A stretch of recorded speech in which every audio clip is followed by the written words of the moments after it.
Once again, Africa is being colonized. And the colonizers are using the same style and tricks they used when they first colonized Africa.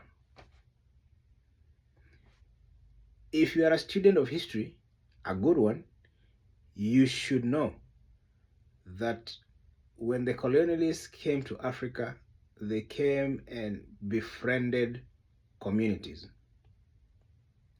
They talked to our chiefs and they signed agreements saying they're going to protect those communities. I don't know against what or who. Perhaps they are the same people who started conflicts, and then, that's how they do it. They start a conflict and then they suggest a solution. So they say they're going to protect our communities. So they signed the agreement saying such and such land is under the protectorate of the queen or the king. They signed leases with chiefs, not even chiefs, like community leaders.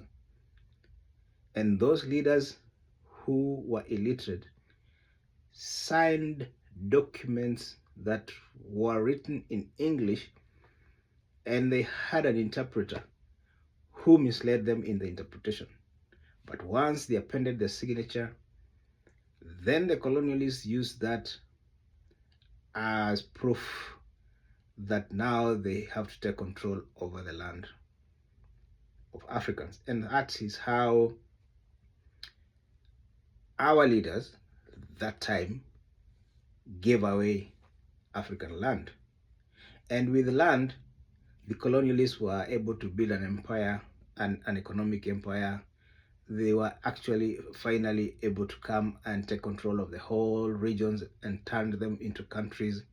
And they governed and they started stealing resources, mining resources and taking them away, using African labor to farm wheat, rice, corn, all the farm products, and then just taking them away to their countries. And basically, Africans became slaves in their own country, just giving free labor under very, very brutal circumstances occasioned by the colonizers. This time, the colonizer is back and they are using the same tricks they used in the first instance.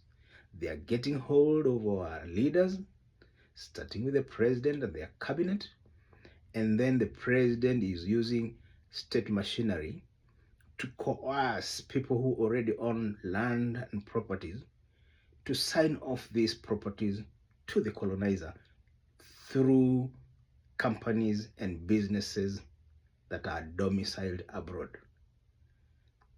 Effectively, that is what they are doing.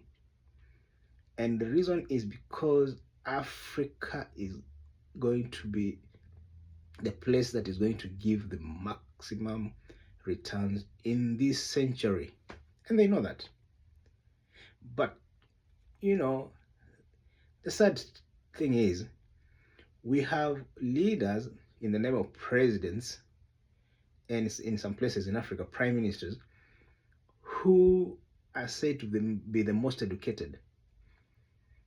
But they're tricked very easily to auction the aspirations of their people to foreigners. Foreigners who are backed up by their own governments that have very powerful militaries behind them, because that's how they do it.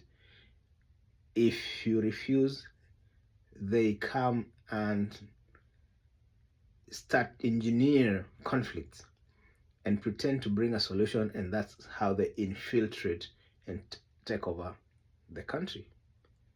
So Africa is being colonized one more time, and at the core of that colonization are two things: the natural resources and the human resources.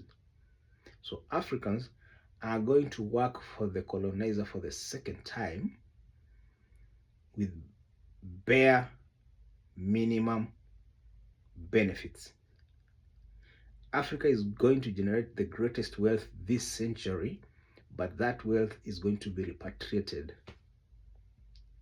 just like last time.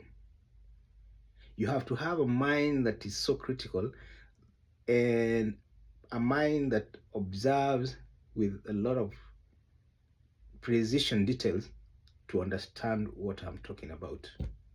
You have to love your country.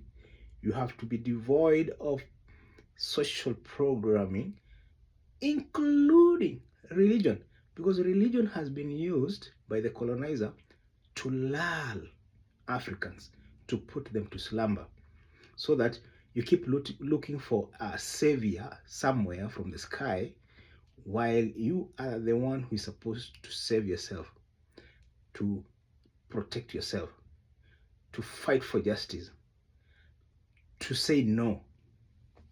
Nobody is going to say no on your behalf. You have to say it. Look around the world. Powerful nations have powerful militaries. They don't wait for a savior to come from the sky to save them, to provide for them. If they need something, they go and get it. But in Africa, we have been put to slumber and have been made to feel and think that we have to pray away our problems.